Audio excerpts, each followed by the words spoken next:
Welcome to another episode of the Car Girls Show. I am here with my co-host, Janice Showers, owner of the Car Girls, and I am Jessie Kessel, owner of Machete Marketing, and we are really excited today to introduce you to Amanda Gordon, who is the owner of GoJo Auto. GoJo! Located in Colorado. So we actually originally met Amanda when we went to Florida for the Women in Automotive Conference, and let me tell you, when she walks into a room, you notice. Okay, this girl, dynamo. She is just so badass.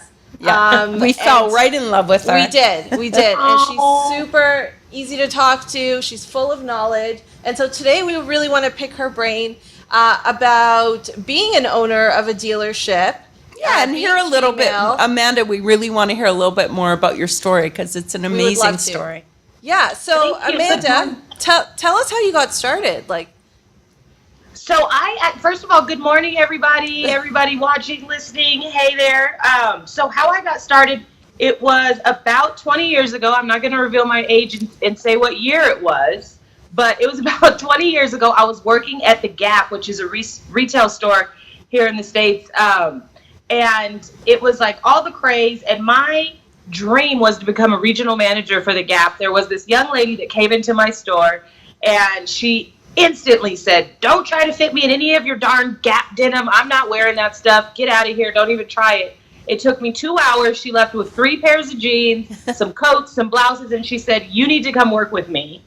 And I was like, "Well, that's odd, but what do you do?" And she said, "I work for Honda."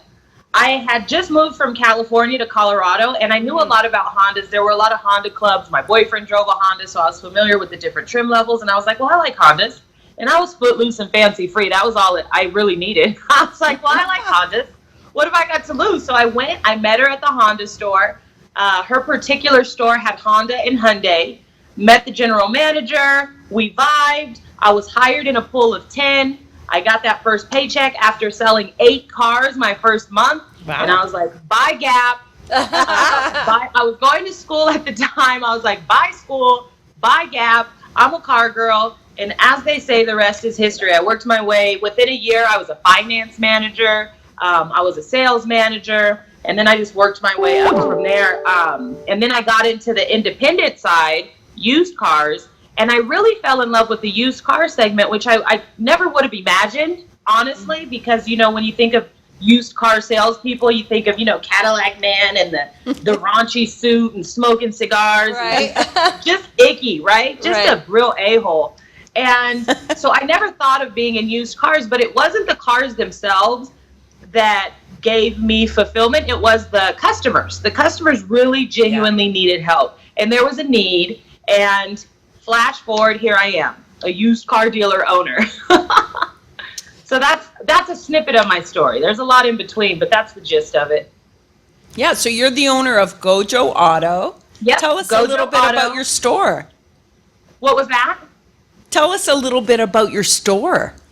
So first and foremost, GoJo, G-O, my last name is Gordon, and then J-O, my mother's last name is Johnson. So she's the Joe to my Go. That's where the name came from. So, and upon Googling the name, she came up with it. I wanted it to be Amanda's Amazing Auto Emporium Warehouse. Okay. Not pretentious at all. And she's like, yeah, how about no? Let's shorten that. She's like, how about GoJo? And, like any mother with their infinite wisdom, I was like, wow. And upon Googling it, the word go itself is like the top 3 most Googled words. So we come up really high in the search organically already, without any SEO or anything. So it was like, wow, Mom, okay. And she's not even techie, and she had this thing figured out. So that's how GoJo came along. And so in November 24th, 2018, well, let me flash forward a little bit prior to August, I was building a used car dealership. They were becoming very successful. It was the third time I had done that for a group of individuals who were starting from grassroots, ground up, needed infrastructure, needed banks, needed lenders, vendors, the whole 9 that it takes to build a dealership, inventory sources. So I had put all of that together. And by this point, I had become privy to the books. I was seeing how much people were making, and I was in essence, doing all of the work. So I was on a jog, and August of last year, I swear it was like lightning. I had a white light moment where it was like, it's your time. You need to do this. There's nobody out there doing it that looks like you, as far as women, as far as minority women. And it's your time. You need to be a voice. You're ready. And the next week, I put in my application to become a dealer. And November 24th, I became the first African-American woman in the state of Colorado to become a licensed dealer. So I'm the first Black woman in Colorado to be a car dealer. That's amazing. Let's get a like for that. Yes. Yeah, wow. it was super bittersweet because, you know, as here in the States, we have some turmoil. It's definitely not how it used to be. We have come a long way as a country when it comes to that. But you know, it really hit me like, wow, we still have a ways to go. And I kind of felt like, oh, wow, I've got some weight to carry now. So now I have to succeed. This is not a game. It's not a trial and error. Like, I have to be successful so that I can bring other women up behind me to do this and to grow our dynamic, our culture within the automotive space. I'm so glad that you said that, because it really does take, you know, a massive effort from the community to kind of let the next generation come up, and you become the example, right? Just as when we were coming up, you know, a lot of our examples helped us and mentored us. Good for you, Amanda. I feel that pressure a little bit myself with the Car Girls, and I'm proud to have paved the way. And I think you're doing the exact same thing, but with being a dealer, that's amazing. I wish I had the guts to go my own dealership. It's so funny because for me, this is a little secret. It never gets old when people, you know, think that I'm a salesperson or the secretary within the dealership, and I tell them I'm the owner. That look on their face will never get old. Priceless.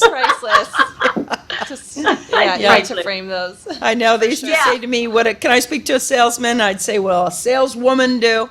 Exactly. I used to do that on the sales floor all the time. Yeah, I need a salesman. Well, how about a sales lady? Does that work? Yeah. Yeah. Oh. And it's 2000, going on 2020. It's just.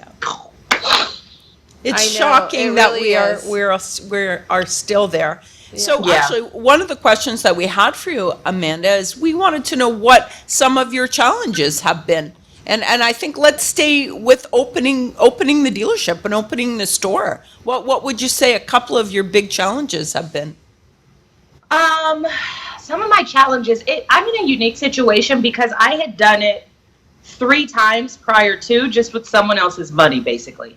And when I was doing consulting, if that's what we'll call it for this scenario, when I was doing consulting, I had built these dealerships from the ground up, so I knew the process. I just didn't do it for myself.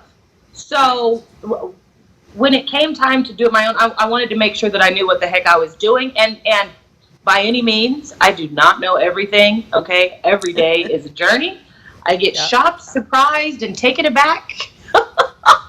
Every day there's a curveball. So I don't know it all, but I felt like I knew enough to be successful getting started. But I will tell you this, even though I had all of that experience, there's running a business. I read a quote, you know, it's one thing to be a good baker. It's another thing to run a successful bakery.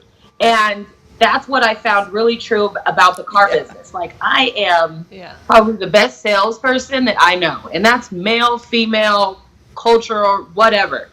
But running the business, taxes, accounting, floor plans, cash flow, payroll. I had to become financially savvy very quickly in order to make sure that my business didn't suffer. Even though we're selling, is the money being managed correctly? Are taxes being paid on time?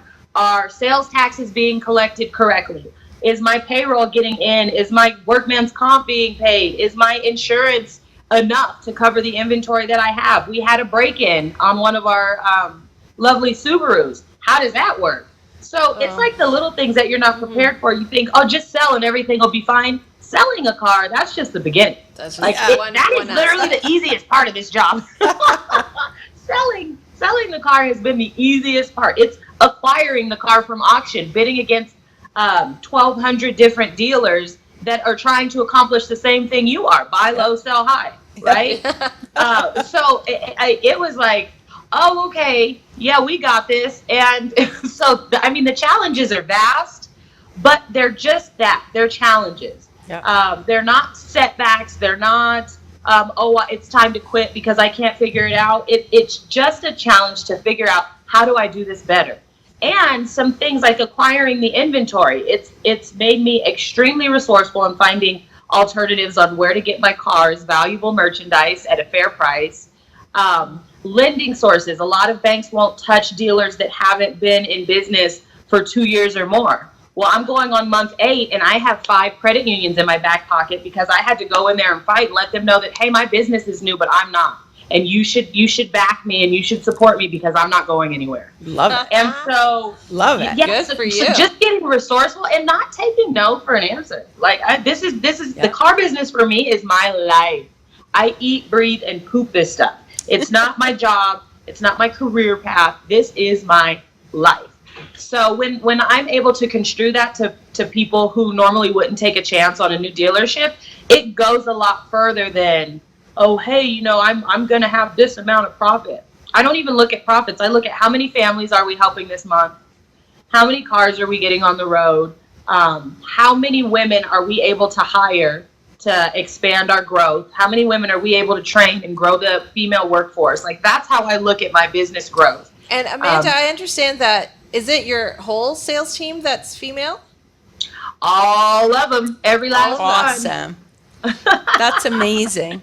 Yeah. And how did you find them and train them? Like, where do they come from? Where do you get so by many the grace of God? I promise you, I couldn't have planned it this way. Like attracts like, maybe. So one came to me from my title clerk. She was at a dealership that wasn't treating her the way she felt she needed to be treated, wasn't valuing her.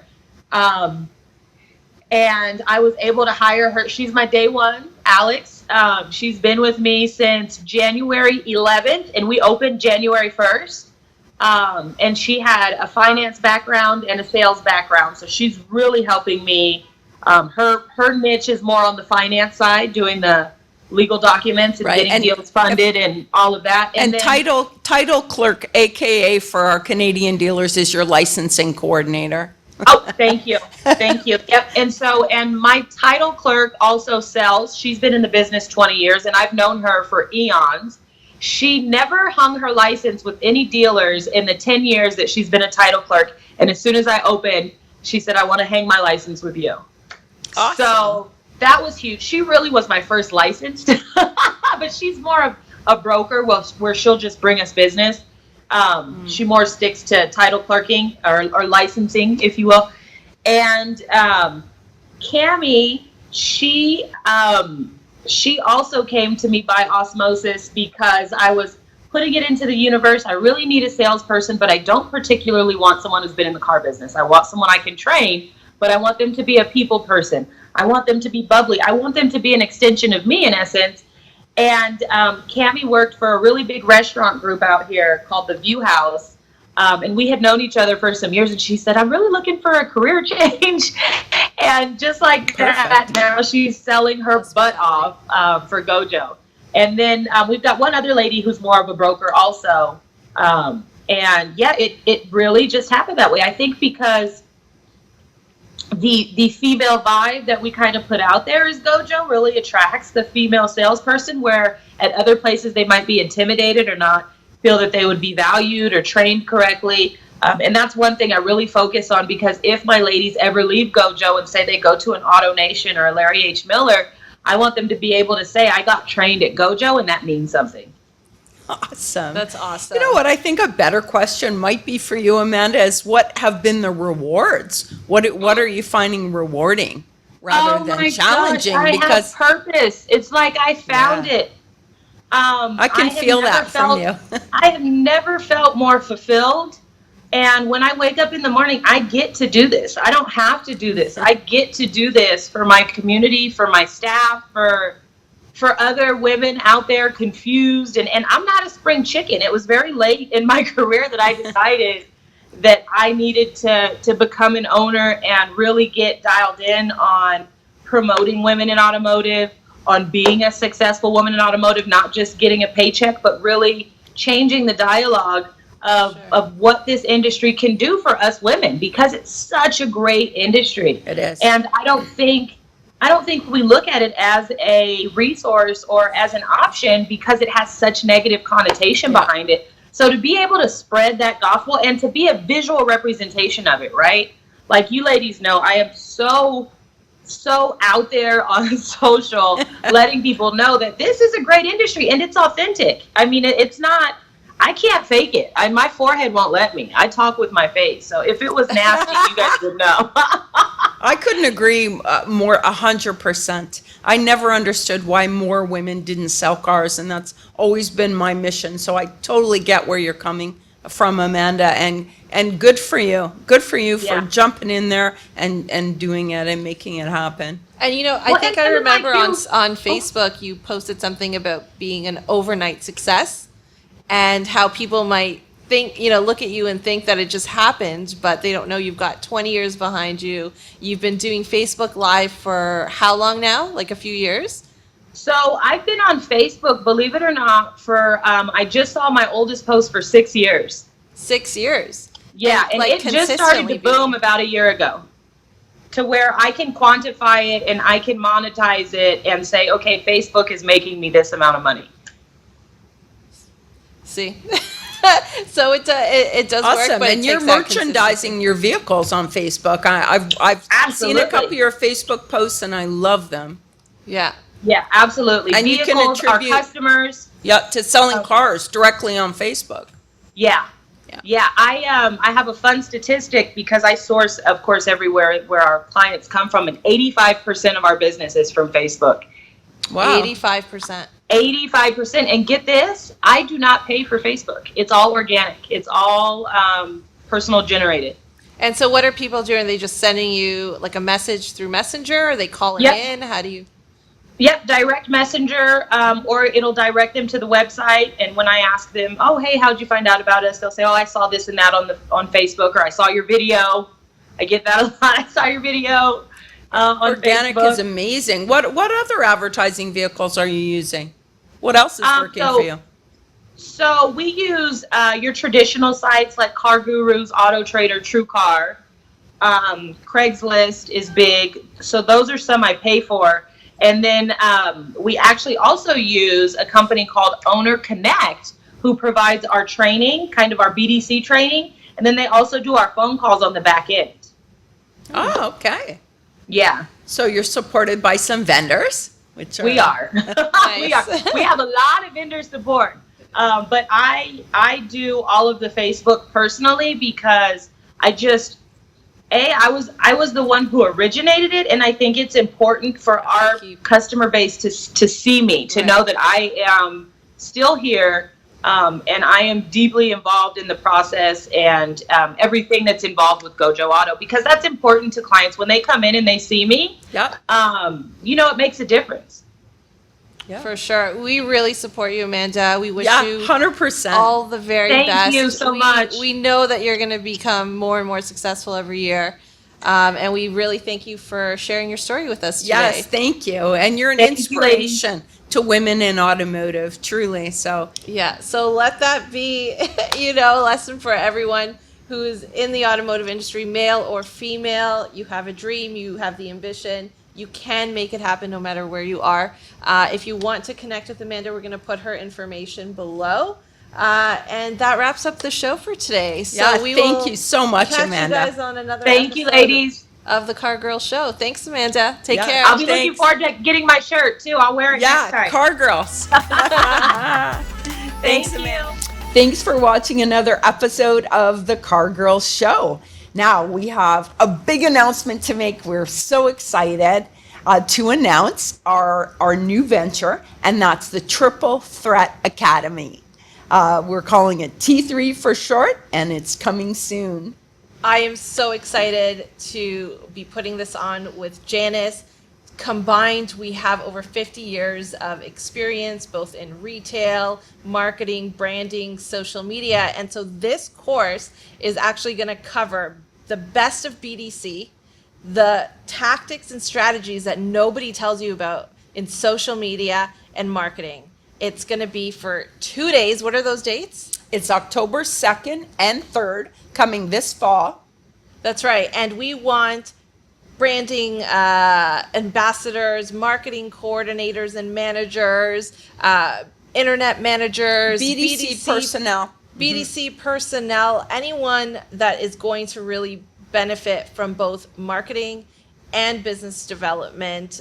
Really today, you don't have a choice. These two things now go together. And the more you understand how they fit together, the more successful you will be in your career path as well as your dealership. So we are seeing a lot of dealerships are hiring a marketing personnel, and we want to help these people. We want to help the staff sell more cars, bring in more traffic, monetize and merchandise your dealership better online. And we have some secrets for them. We have some tips and tricks, and I'm actually going to reveal a few of my BDC secrets that normally I keep internally in the Car Girls, but I am going to send some home. Awesome. I cannot wait. October 2nd and 3rd. We do have limited spacing. That's just a reality of, the center will be at. Yeah, there's only so many seats. It will be taking place in Aurora at the Car Girls head offices. Yeah, so make sure that you go to the link below. There's going to be more information. We're also going to be qualifying people because there are limited spaces. So just fill out the form, and then we'll have somebody contact you and take it from there. So we really hope to see you guys there. And until then, Yeah, keep watching the Car Girl Show. thank you.